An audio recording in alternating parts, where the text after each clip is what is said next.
Hello everyone, this is me Tamanna. চলে এসেছি আমার পেজ বেঙ্গলি কাপল থেকে। সবাই কেমন আছে? আলহামদুলিল্লাহ আমি ভালো আছি। আজকের এই ব্লগটা হচ্ছে কক্সবাজারের 4th ডে, দ্যাট মিনস হচ্ছে যে একদম শেষের দিন। আমরা অলমোস্ট 3 দিন আরেক দিনের হাফ, মানে 3 days and 4.5 days এরকমই ছিলাম। যাই হোক, সময়গুলো অনেক ভালো ছিল, ভালো কেটেছে। চতুর্থ দিনে আমাদের প্ল্যান ছিল যে আমরা কেনাকাটা করব। আমাদের চতুর্থ দিনটা কেনাকাটার জন্যই ছিল।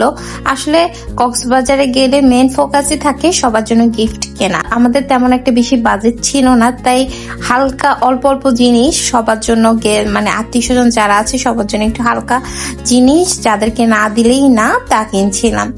আমার ওই মার্কেটে গিয়ে অনেক কিছুই পছন্দ হচ্ছিল, কিন্তু আসলে এত এক্সপেন্সিভ ছিল কিছু কিছু জিনিস। যেমন হচ্ছে রিয়েল পার্লের যে অর্নামেন্ট ছিল ওগুলি প্রাইস অনেক বেশি ছিল, লাইক 3-4 হাজার 5 হাজার মতোই ছিল।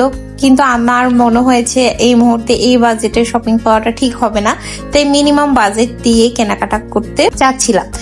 যাই হোক, কেনাকাটা শেষে ওই দিন কেন যেন অনেক গরম পড়েছিল, তাই ভাবলাম ঠান্ডা কিছু খাওয়া দরকার। সমুদ্রের পাশেই আসলে ডাবের একটা স্টল ছিল, ওখান থেকে আমরা একটা ডাব, বিশ্বাস করবেন না এত পানি ছিল আর ডাবটা এত বেশি বড় ছিল কি বলবো। যাই হোক, আবরাজকে এখানে আমি একটু খাওয়াচ্ছি, ওর কাছে ভালো লাগে কিনা একটু দেখছিলাম, কারণ হচ্ছে ও এর আগে কখনো ডাব টেস্ট করেনি, এই প্রথমে ওকে ডাব টেস্ট করাচ্ছিলাম। যাই হোক, আমি ডাব খাচ্ছিলাম, এরই মধ্যে ও একটু পানিতে যেতে চাচ্ছিল, খেলাধুলা করতে চাচ্ছিল, তাই বলে ওর বাবা ওকে নিয়ে একটু সমুদ্রে যায়।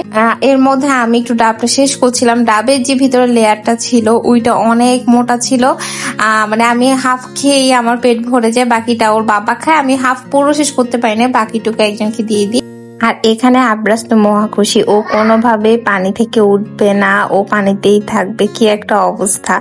যাই হোক, ওকে আমি বারবার করে বলছিলাম বাবা চলো চলো আমরা যাই, আমরা যে আমাদের কাজ আছে না। বেচারা যেহেতু লাস্ট দিন ও খেলতে চাচ্ছে, আমাদেরও মায়া লাগছে যে না আজকে তো শেষ। যাই হোক, অনেক কষ্ট করে ওকে বুঝিয়ে আমরা একটা স্টলে চলে যাই। ওখানে গিয়ে কিছু চাদর দেখতে পাই, চাদরগুলো খুবই বেশি রিজনেবল ছিল। কেন বেশি বলছি, কারণ এই সেম চাদরগুলো ঢাকাতে ডাবল ট্রিপল প্রাইসও সেল করে। যাই হোক, আমরা কোনো রকমেই চাদরগুলো নেই, আর গায়ে পরার কয়েকটা চাদর নেই। আমি আসলে চাদর কেনার তেমন একটা শৌখিন না, আমার মেজো আপি চাদর কিনতে খুব পছন্দ করে, ওর থেকে আমি একটু দেখে দেখে শেখা। আসলে হচ্ছে ঘর সাজানো ব্যাপারটা বয়সের সাথে সাথে হয়তো বা বাড়ে। যাই হোক, কেনাকাটা শেষে আমাদের চেক আউট টাইম ছিল দুপুর 1টায়। দুপুর 1টা বলতে হচ্ছে নর্মালি ওনাদের চেক আউট টাইম 12টায়, কিন্তু আমরা 1টার দিকে তাদেরকে রিকোয়েস্ট করি যে আমরা চেক আউট করি। আমরা তাড়াহুড়া করে কেনাকাটা শেষে চেক আউট করে বাস স্টেশনের দিকে যাই।